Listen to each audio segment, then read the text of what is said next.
Hey folks, welcome back to Misty and Ike, a daily pop culture podcast, produced by Brickyard Media Group. And now here's your hosts, Misty Roberts and Isaac Heckert. We're back after yesterday's Rolling Stones debacle. Good morning, Misty. I think it turned into a pee debacle. It's cool to pee your pants. Twice. I mean, 2 days in a row with pee Adam stuff. Sandler said it was cool. Yeah, that's cool. It is cool. So why not? Yeah, so we learned all about the Rolling Stones yesterday. We didn't learn anything about the Rolling Stones yesterday. We learned everything you need to know about the Rolling Stones yesterday. I guess so. What do you want to do? Again, we're doing a whole week of Ike doesn't know what's up. Mm-hmm. So what's today? Well, I hope that this is not something that you hate. I hope. I'll do my best to fake it if it is. Okay. So, on this day in history. Oh, I hate it. This is the day that they finished the Hollywood sign. Oh, who cares? I'm just kidding. Hey, do you know what it said originally? HollywoodLand. Because it was a housing development. That's what I was going to say. Yeah. Yeah. But so, land burned off, right? Well, let's find out. I want to do a whole, I want to learn more about it. Okay. I know all of the myths about it. Yeah. You know. And you want to know the coolest thing that I think? Actually, it's not cool. The thing that they should fix first.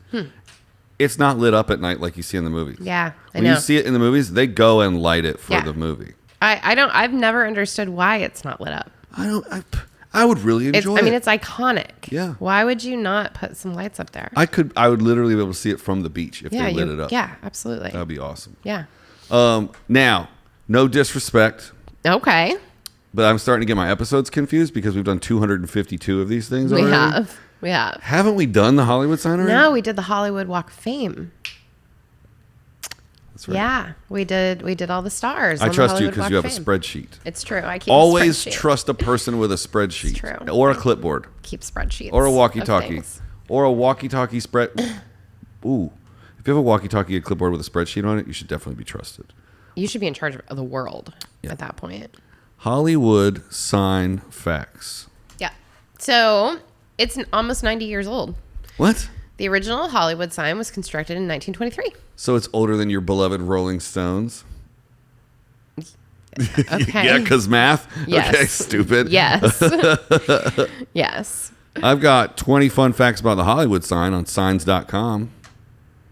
That's actually where I'm at as well. Oh, it wasn't created with the movies in mind. It wasn't. It was to advertise real estate. That is so weird.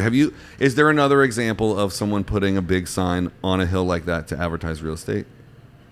I don't think so. Not to that degree. I definitely think it's the most famous. Like it was a housing division called HollywoodLand. You know, down here on the ground level, you know, Hollywood was becoming a thing of making movies.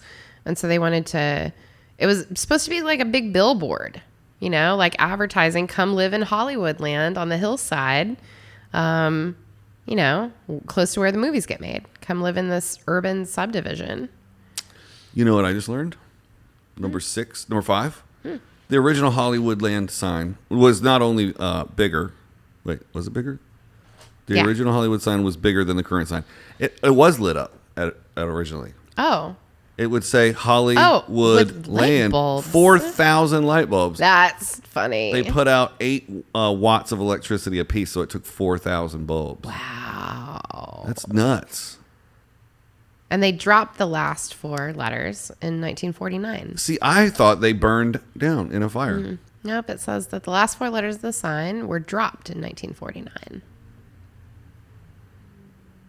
So the construction of the sign cost around $21,000, which is roughly equivalent to $250,000 in 2013 dollars.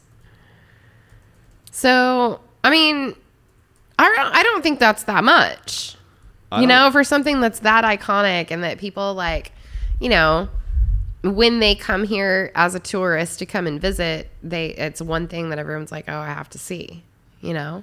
Do you know why that land is occupied by houses?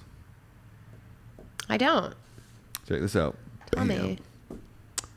That time that Hugh Hefner saved the Hollywood sign. Did you know Hugh Hefner did this? I did. He donated $900,000 to preserve the 138 acres behind the film capital's most visual symbol on Mount Lee.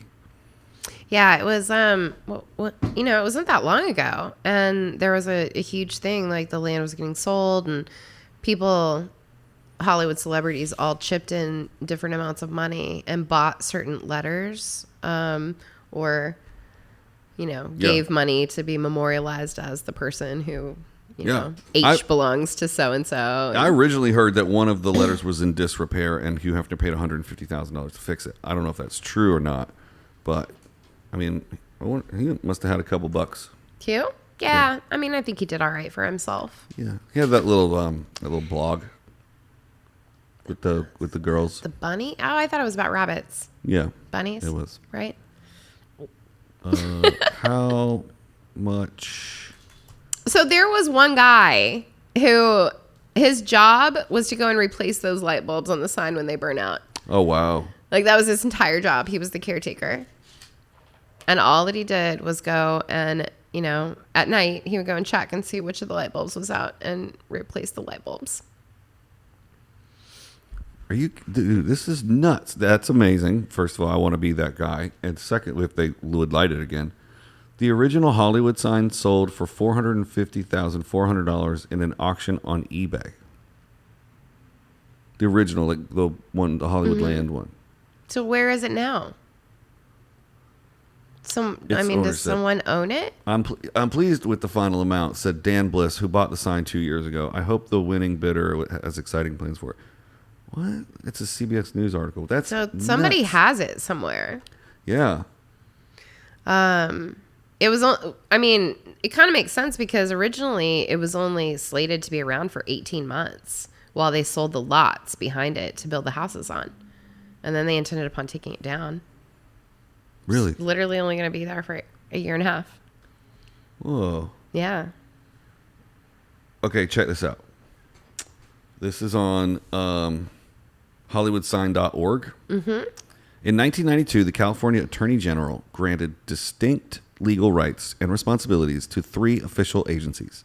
The City of Los Angeles, which owns the land the sign stands on, the Hollywood Chamber of Commerce, which owns the licensing rights for the sign's image, and the Hollywood Sign Trust, formed to maintain, repair, and provide capital improvements to the sign for the benefit of the public, with the larger mission of helping to preserve Hollywood's standing as the worldwide center of motion pictures and cinema arts.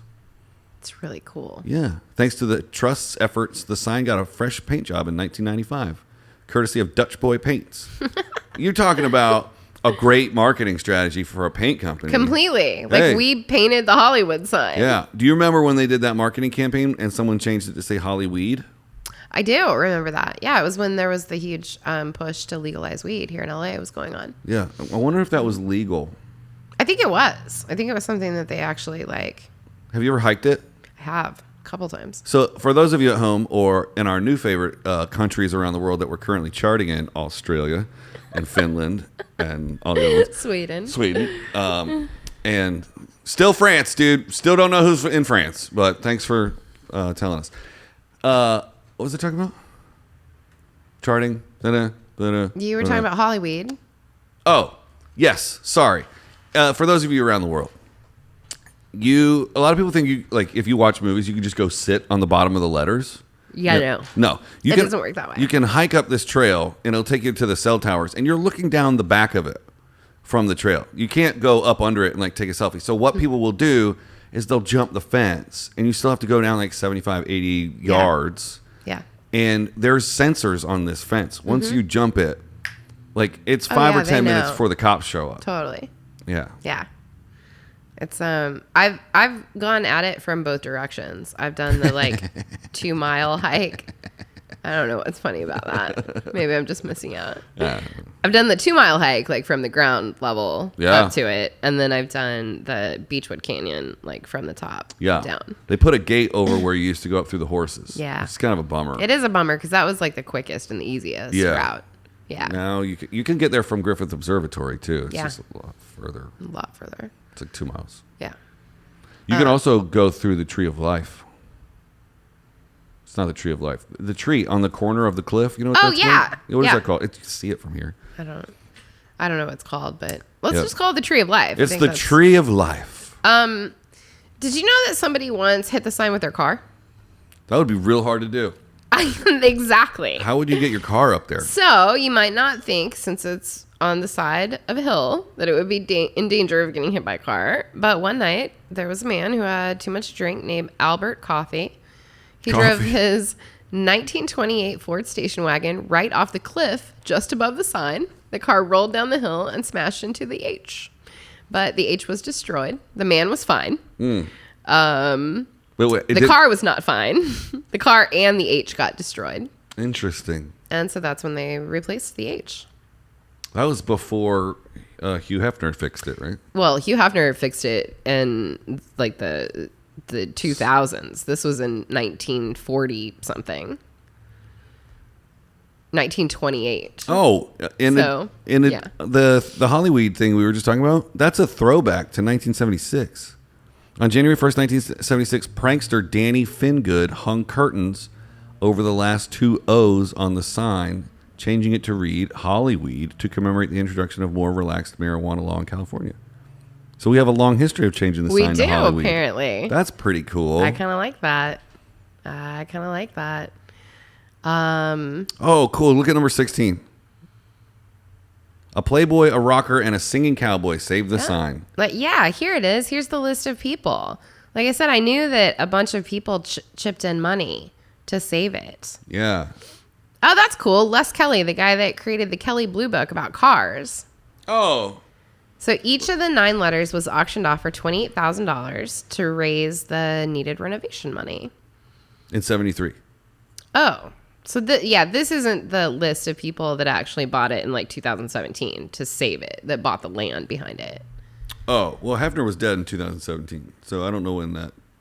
You know what I'm saying? We have to. Let me go back to that article in a second. Let's read all the people that bought it. Terrence Donnelly, do you know who that is? Newspaper guy? Well, these guys didn't buy it. They just gave money to renovate it. Each of the 9 letters was auctioned for $28,000 to raise the needed renovation money. So these guys didn't actually they just renovated each letter because it needed a paint job. Oh, gotcha. But the fundraiser was at least held at the Playboy Mansion. That's fine. Yeah. Gene Autry, Andy Williams, Warner Brothers Alice as Cooper. a whole. Giovanna Mazza. Thomas Pooley. I don't know who a lot of these people were. It's weird that Warner Brothers Studios bought the O. Or paid for the O. Oh, wow. They lit the sign for the Olympics in 1984. I'm real excited for LA to have another Olympics. Oh, my God. I'm not. I am. I will leave town. I think it will be really cool. 1984. Oh, I'm trying to find a picture. Olympics, Hollywood. I don't have to say this out loud as I'm Googling. I kind of enjoy it, actually. So now, just so that you know, the security involves razor wire. There's infrared technology there, 24-hour monitoring, motion sensors, alarms, and helicopter patrols. That's how serious we are about protecting the Hollywood sign. Yeah. It is no messing around. Man. Webcams, all kinds of things. There's a speaker up there, too. Yeah. If you start to jump the fence, Yeah. there's somebody at a control center that's like, get down, don't do that. Thank you for your cooperation. Man, it's been lit up a bunch of times. I'm sure. You guys just Google. Here. This is what you get when you Google 1984 Olympics Hollywood sign light. It's like outline. The Hollywood. So pretty. That's not what I thought the HollywoodLand would look like. It's Really? outlined. Yeah, I thought it was just. That's interesting. Yeah. It's been lit a bunch of different ways for a bunch of different things. This is what it looks like, though. You can see the reservoir from up there. Reservoir. You sure can.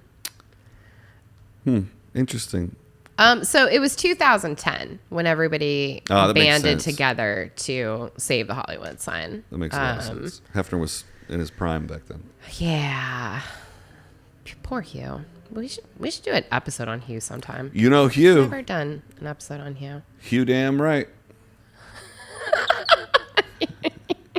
Whoa. Oh man. Ridiculous. Yep. How long did it stay HollywoodLand, and when did they change it to just Hollywood? I think it was 48, right? Isn't that what it said earlier? Created in 1923. You can still see it when you're up on the trails. They have a picture of HollywoodLand and where the houses were. Right. 1923 to 1949.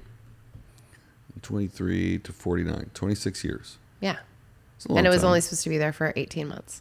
Oh, so they probably didn't like make it real tough, you know? They probably just say it's temporary. I bet it was like scaffolding or cloth or something. Well, it was made out of in the beginning it was made out of metal. Mm-hmm. Just like cut out metal. What's it made out of? It's metal now, isn't it? Oh, I thought that they'd completely changed it. And it's tougher though. It's here. Yeah. Look at the base of this thing. Let me scroll back up. Like, check this out. That's the base of it right there. It's like pretty sturdy now. That looks like aluminum. Yeah. It's so crazy that you can see that from so many places in Los Angeles. It's the absolute perfect place for them to put it. Yeah. It's so crazy, too, because when you see it in movies, it's nothing like this. It's nothing at all. They have these, like, convenient places for the cast to sit, and your car's parked behind it. Yeah. And yeah, it doesn't look like that at all. We're peeling back the curtain of the Hollywood sign for you guys. We are. So, that was 16 minutes on the Hollywood sign. Well, Hollywood sign. Yeah. Now I know a lot more about it. Let's go outside and look at it. Okay. Now you know where our studio is, you pervs. It's somewhere within view of the Hollywood sign. Which is pretty much everywhere here in LA. Yeah. I do. You know what? I'm not going to lie, though. There are certain routes that I take, like, on my way here. And there's one certain one that I just look up, like, in the middle of my drive. And literally looks like I'm driving directly at it. And I'm like, this never gets old. I never tire of seeing it. I love it. I see it and I just go, it's that weird reality check. Like, wow, I made it, you know, I've lived here in LA for over 15 years. Yeah. I'm like, I didn't turn around and go home. I didn't run away. Yeah. You know, and every time you see it, it's that reminder, like, yeah, I made it here. If you can make it here, You can make it anywhere. but stay where you are, because we're all full up here. We are. We're actually, people have left and we like it here now. Yes. if like half of the people could move out of LA, sure would be great. Yeah, we could lose a few more. There's a lot of useless people in Los Angeles. Well, that's a whole nother episode. Tune in tomorrow when we talk about how many useless people there are in LA. But since it's not Friday, We'll see you tomorrow.